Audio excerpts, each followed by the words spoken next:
এবার অ্যাক্সিডেন্ট হয়েছিলাম, হাত ভাঙছিল, পা ভাঙছিল, মাথা ফাইটটা চলেনে সেলাই লাগছে, কানে সেলাই লাগছে, হাসপাতালে ছিলাম 1 মাস।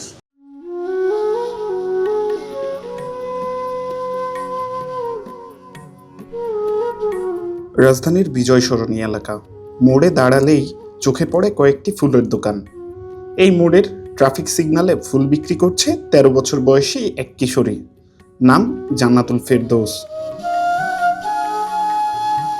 সকালবেলায় অন্যান্য শিশুরা যখন স্কুলে যায়, জান্নাতুল ফেরদৌস তখন পরিবারের একবেলা খাবারের হিসাব কষতে কষতে সেই ট্রাফিক সিগন্যালে ফুল বিক্রি শুরু করে। পরিবার সচল রাখতে ফুল হাতে সিগন্যালে এসে তাকে দাঁড়িয়ে থাকতে হয় ঘন্টার পর ঘন্টা। আমার নাম হলো জান্নাতুল ফেরদৌস আর আমার বয়স হলো 13। এখানে এই যে বিজয় সরণির মোড়ে কি করো? ফুল বেশি।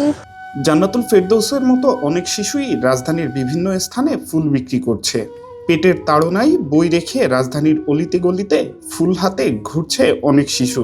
তবে এই ফুল বিক্রিও সহজ নয়। ট্রাফিক সিগন্যালে ফুল বিক্রি করতে গিয়ে একবার দুর্ঘটনার শিকার হয়েছিলেন জান্নাতুল ফেরদৌস। হাসপাতালে থাকতে হয়েছিল দীর্ঘ 1 মাস। একবার অ্যাক্সিডেন্ট হয়েছিলাম, হাত ভাঙছিল, পা ভাঙছিল, মাথা ফাইটটা চলেনে সেলাই লাগছে, কানে সেলাই লাগছে, হাসপাতালে ছিলাম 1 মাস। আমার আব্বু আম্মু আছে, কি করে আব্বু আম্মু? আব্বু অটো চালায়, আম্মু কিছু করে না। এই বয়সে সবার স্বপ্ন থাকে বড় হয়ে কেউ ডাক্তার হবে, কেউ খেলোয়াড় হবে, কিংবা কেউ হবে ইঞ্জিনিয়ার। তবে জান্নাতুল ফেরদৌসের স্বপ্নটা অনেক ছোট। স্বপ্নের প্রশ্নে ছোট্ট জান্নাতুল হাসি মুখে জানালো তার বাড়িঘর নেই। বাড়িতে কোনো ঘর বাড়ি নাই, কোনো কিছু নাই। স্কুল যায় না, সকালবেলা আয়া পড়ি, পরে রাত 10টা 11টা পর্যন্ত সিঙ্গেলে থাকি। আবার বড় হয়েছি, ফ্যামিলিরে চালাইতে হয়, সবাই চালাইতে হয়।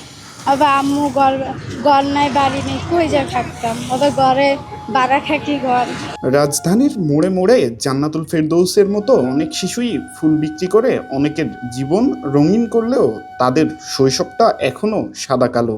ফুটপাত, ট্রাফিক সিগন্যালে যানবাহনের কালো ধোঁয়ার মতো শূন্যে মিশে যাচ্ছে জান্নাতুলদের শৈশব। তারা কি পাবে আলোকিত জীবন, নাকি তাদের বাকি জীবনও কেটে যাবে অন্ধকারে? আজবার রাজ, বাংলা নিউজ, ঢাকা।